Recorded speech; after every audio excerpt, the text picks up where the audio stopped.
Hello friends, welcome to Learner's Planet. Friends, this is our sixth session for progression and series. In the previous session, we discussed the basic concepts of geometric progression. We did some basic problems as well. In this session, we are going to discuss some more problems on geometric progression and then we'll move ahead. Okay, so you just get ready with your paper and pen and let's begin the session. Now we have this problem 6 raised to 1 by 2, 6 raised to 1 by 4 and the series is going till infinity and that is equal to 6 that we have to prove. Okay, so precisely this left hand side, I start with left hand side, that is 6 raised to a into 6 raised to b into 6 raised to c can be written as 6 raised to a plus b plus c and so on. So precisely this is 6 raised to 1 by 2 plus 1 by 4 plus 1 by 8 till infinity. Okay, now you can observe that this is an infinite geometric progression with a common ratio 1 by 2, right? So I just solve it separately. Suppose this is s, so it is a half plus 1 by 4 plus 1 by 8 till infinity.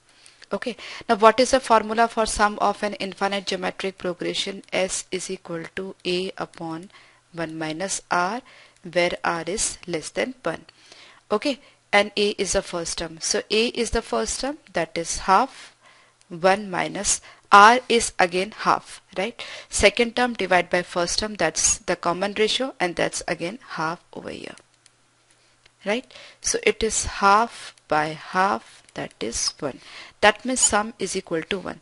That means this thing is actually 1. So 6 raised to this thing, so it is 6 raised to 1, that is 6. That only we had to prove and that we have proved. Okay, pretty simple. Now next thing that we are going to study is means. Right? First of all, we'll see arithmetic mean. What is arithmetic mean? If A, B, C, the three numbers or the three terms are in AP, then B is called arithmetic mean of A and C. Right? So, whatever the terms, suppose I have A plus D, A plus 2D, A plus 3D, till A plus n minus 1 D. Right?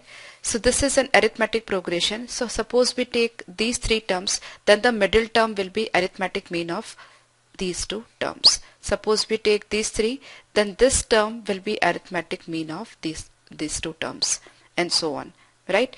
So whenever you are having three consecutive terms in AP, then the middle term is always arithmetic mean of the other two terms.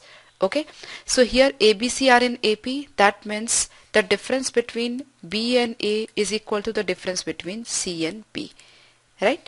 So it is A plus C is equal to 2B. So if A plus C is equal to 2B, that means ABC are in AP, or if ABC are in AP, A plus C is equal to 2B, and we call B to be the arithmetic mean of A and C. So B can be written as A plus C by 2. Okay, now suppose you have to insert the arithmetic mean between two given numbers, right? Suppose I have A and the last term is suppose B, then I have to insert, suppose maybe 3 arithmetic means between these two, right? So you no need to, there's no need to mug up any formula, you just go conceptually, it will be rather easier for you, right? Suppose if you have to insert 3 arithmetic means, so what you have to do, the first one is A1, then A2 and A3, and this is the last term. So between A and B we have inserted 3 arithmetic means. Now this is what A, the first term, this will be A plus D, this will be A plus 2D, this will be A plus 3D, and this will be A plus 4D. Because A and B are already given, we have inserted 3 arithmetic means. So now we have 5 terms in this progression. Okay, in this series. So first term is A, then A plus D, A plus 2D, A plus 3D, and A plus 4D. So A plus 4D is equal to B. So D is equal to B minus A by 4. Okay. So if you wish to find out the first arithmetic mean, just put the value of d over here.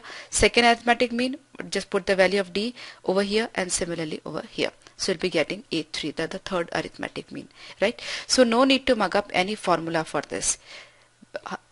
That really doesn't matter how many arithmetic means you wish to insert, right? This and this are fixed. If you wish to insert n arithmetic means, that means in all there will be n plus 2 terms. If you are inserting 3 arithmetic mean, in all there are 5 terms. If you are inserting 10 arithmetic means, then there will be 12 terms, and this will be the 12th term, right? So according to that you can find out if it is 12th term, then it will be a plus 11d, right? So we'll take some problems based on this.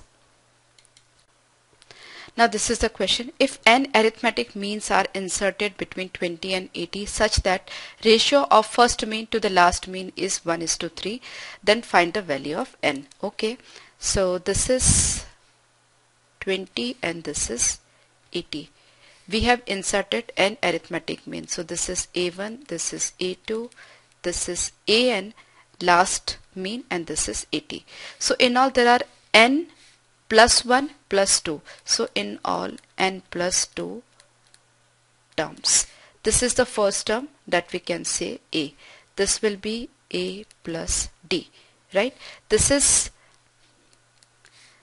a1 is with a1 there is 1d, that means with an that will be a plus nd, and this is n plus 2th term, so it will be a plus n plus 2 minus 1 d, so it is precisely a plus n plus 1 d. Okay, you have to be very careful about it.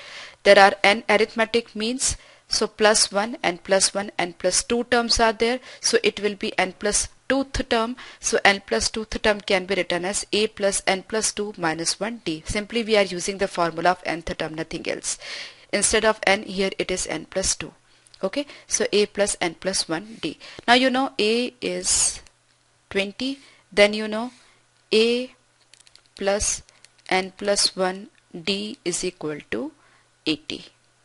Okay, so if I put a is equal to 20 over here, I'll be getting n plus 1 into d is equal to 80 minus 20, that is 60.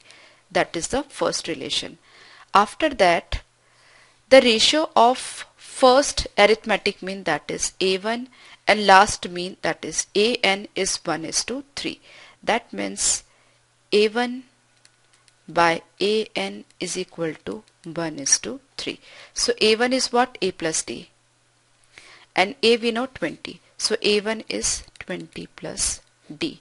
Then an is a plus nd, a is 20, so I write 20 plus nd is equal to 1/3. Okay, now we just go for the cross multiplication. It is 60 plus 3d is equal to 20 plus nd.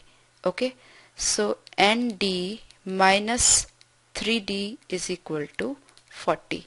Here I can take d as common, so d n minus 3 is equal to 40. This is the second relation. So that I write over here, n minus 3 into d is equal to 40.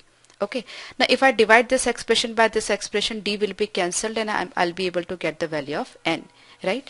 So n plus n upon n minus 3 is equal to 60 by 40, or we can say 3 by 2. Okay, so 2n plus 2 is equal to 3n minus 9. So 3n minus 2n, that is n is equal to 11.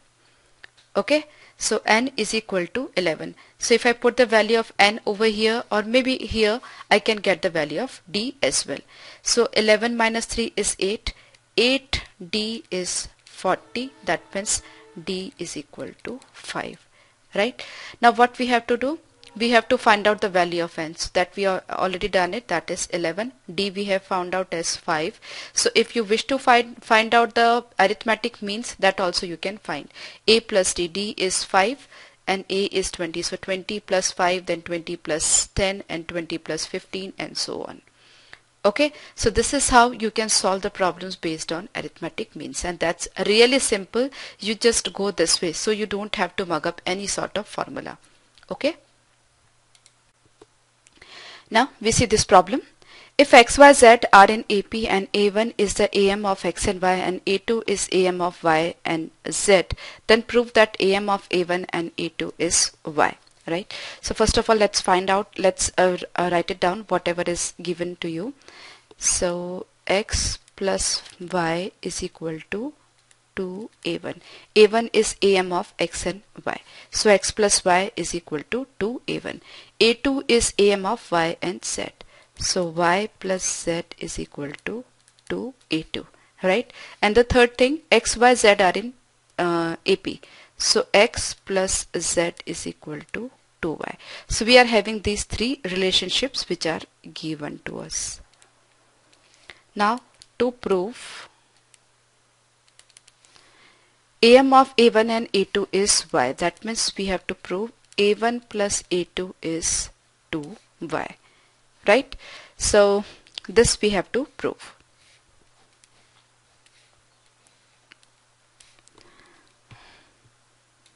Now what we do, since we want sum of A1 and A2, what I do, we add this two equations, right? So this and this. So what I'll be getting, x plus y plus z is equal to 2 times A1 plus A2. Okay, so this is what x plus 2y plus z is equal to 2 times A1 plus A2. Now we don't want x and z, so x plus z can be written as 2y. So I write down x plus z as 2y, and that 2y plus 2y 4y is equal to 2 times A1 plus A2. So I divide both the sides by 2, so I'll be getting A1 plus A2 is equal to 2y, and that only we had to prove. So A1 plus A2 is equal to 2y, that we have proved. Right? So we started with this given relationship, this and this, we added both of them, then we put up the value of x plus z as 2y, then finally we have got A1 plus A2 is equal to 2y. So that's pretty simple. Similarly, we have geometric mean also. As of now we have studied arithmetic mean. Now we are going for geometric mean. Now if the three terms A, B, C are in GP, then B is the geometric mean between A and C. And how do we write that? B square is equal to AC. So if B square is equal to AC, that means B is the geometric mean between A and C. Right? So, and how do we define that? A, the common ratio between the two consecutive terms is same. Suppose we have A, B and C. So this divided by this is equal to this divided by this. Right? Because the common ratio between here, between B by A and between B and A is R, and between C and B it is also R. So B by A is equal to C by B. Right? Suppose I have a sequence 2, 4, 8. So 4 divided by 2 is equal to 8 divided by 4. Right? So that's 2. Okay. So same logic we are using over here. Common ratio is same, and it is B square is equal to AC if you go for the cross multiplication. Okay, so what we can say, if ABC are in GP, then B square will be equal to AC. And similarly, if we have more terms over here, 2, 4, 2 2s are 4, 2s are 8, 2s are 16, 2s are 32. So between 8 and 32, 16 will be the geometric mean. Between 4 and 16, 8 will be the geometric mean. Between 2 and 8, 4 will be the geometric mean. So if we have 3 consecutive terms of a GP, then the middle term will be the geometric mean of other 2 terms. Okay.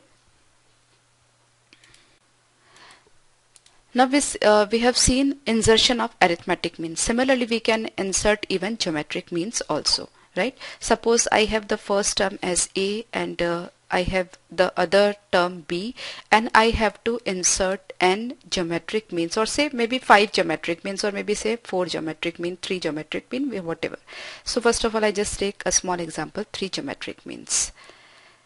Right? So between A and B, I have to insert 3 geometric means. So once again, you don't have to mug up any formula, just go conceptually. So this is A and this is B.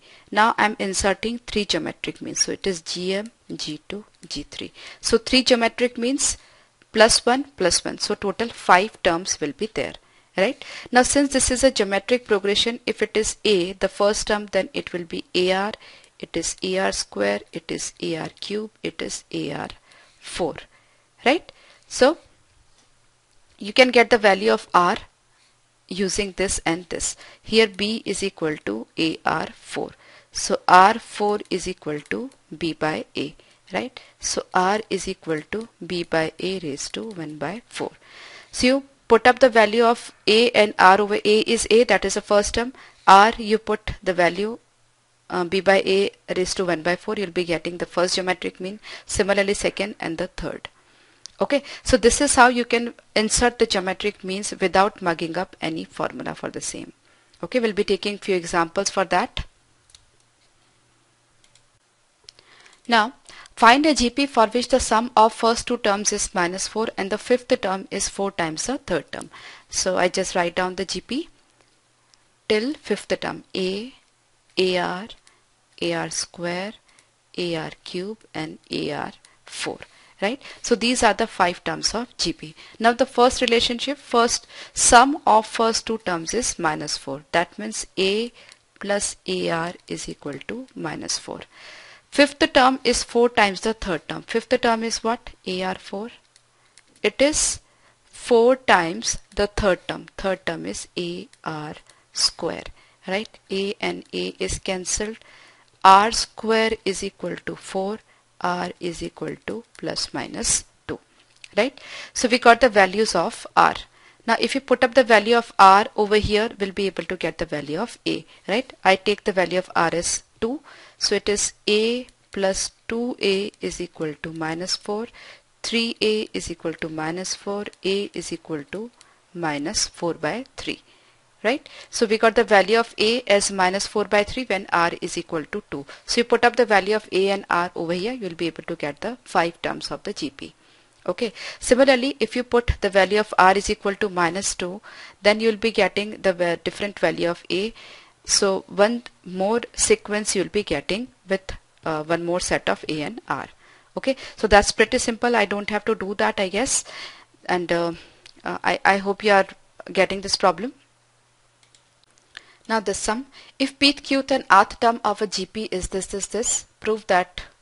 Okay, here R is already defined and A is also defined. So what I do is I assume the first term to be say X and the common ratio to be say capital R. Okay, or I just assume this to be capital A. Okay, now this is the first term and this is the common ratio. Pth term will be A R P minus 1 and that's actually A. Okay, qth term A R Q minus 1, that's B. And the third rth term, and that is C. So we have to prove this: A raised to Q minus R, B raised to R minus P and C raised to P minus Q is equal to 1. Now what we do, since we want A raised to Q minus R, I just take Q minus R power of both the sides. Here I take the power R minus P both the sides, and here I take P minus Q both the sides. Okay, now we want the product of these three, so product of these three will be product of these three. So I just multiply all of them. It's A raised to Q minus R and R raised to PQ, P minus 1 into Q minus R, so that can be PQ minus PR minus Q plus R, right, into this. So it is A raised to R minus P, R raised to QR minus QP minus R plus P. Okay, similarly A raised to P minus Q, R raised to RP minus RQ minus P plus Q is equal to this thing. Okay, multiplication of these three. Now what? We have two bases only, a and r. So we can combine the powers. A raised to q minus r plus r minus p plus p minus q. So q, q, p, p, r, r. So it is a raised to 0. Similarly, r raised to pq minus pr minus q plus r plus qr minus qp minus r plus p plus rp minus rq minus p plus q. Right? So that is the thing that we have to calculate. Now see here,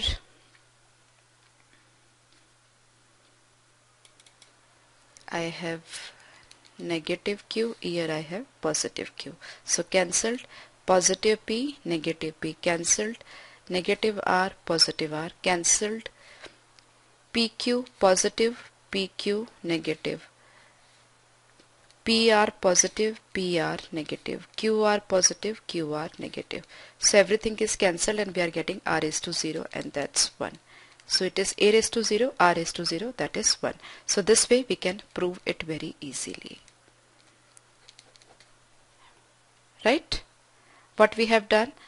We just wrote the relationship, and then we have taken the power as q minus r, r minus p, and p minus q of both the sides. Then we multiplied left hand sides and right hand side separately. So in right hand side this expression we are getting. If left hand side we solve, we are getting just 1.